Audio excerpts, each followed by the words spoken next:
I've been very fortunate to have lived in many different parts of the United States.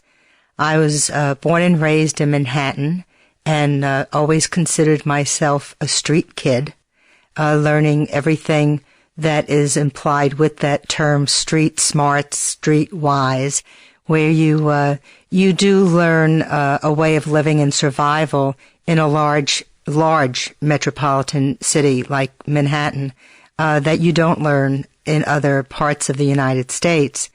But I was born and raised in Manhattan and will always cherish that upbringing.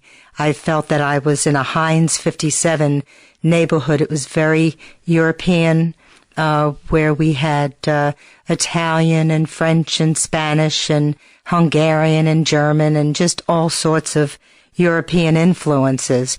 And then as time went on, I moved to North Carolina and never realized that until I moved to North Carolina that I was a Yankee, and that in North Carolina some people were still fighting the Civil War, which is the war between the North and the South in the states. And I thought, well, I took offense at that at first because I thought I'm not a Yankee, I'm an American. But then the longer I lived in North Carolina, and I wound up by being there a total of 17 years, you find out that when they started to call you a damn Yankee, that was supposedly a term of endearment.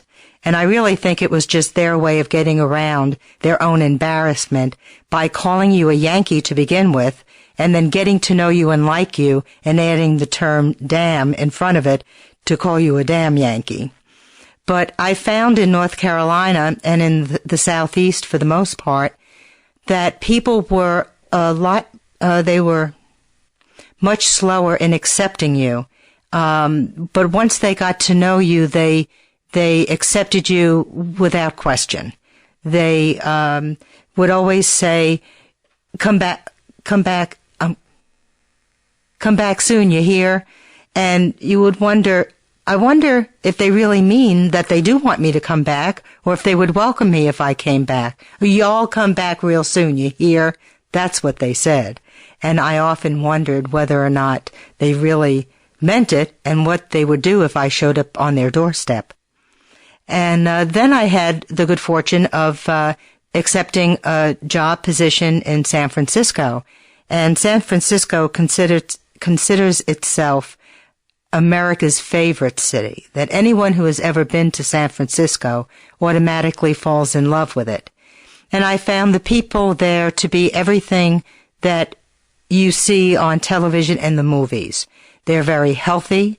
The sun shines all the time. I never thought that I would miss the snow and cold weather of the East, but I certainly did. And there aren't that many seasons. There's basically 2 seasons, sunshine and fog. And that's it. And then another move took me to the Midwest. And I must admit that when I went to the Midwest, although it wasn't as attractive as San Francisco or perhaps as beautiful as North Carolina, that it had its own beauty. In the Midwest of the United States, you find the people there have a very strong affiliation with the land. It's a very agriculturally based area of the country, the wheat fields and the corn fields.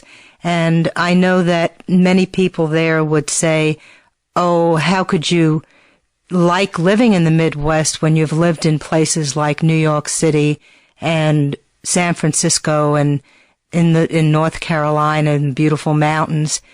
And I would say that although those places are beautiful, that the Midwest has its own beauty. There's no place where you can see a more magnificent sunrise or a more magnificent sunset than in the Midwest, because the sun and the moon is as large as anything you'll ever see.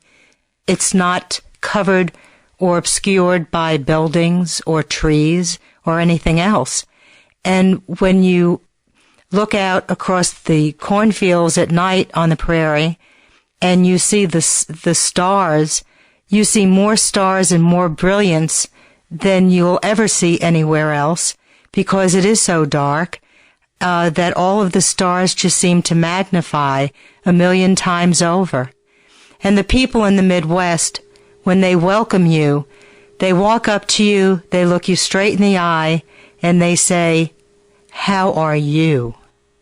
And you know that they want to know how you are, because they care about you, the person, not about what you can do for them or what success or good fortune you might bring to them. That they really want you to be settled and happy, and they care about you. And to me, of all of the places I've lived in this country, although I'll never forget where I came from as a street kid in Manhattan, the Midwest and the people of the prairie will always have a special place in my heart.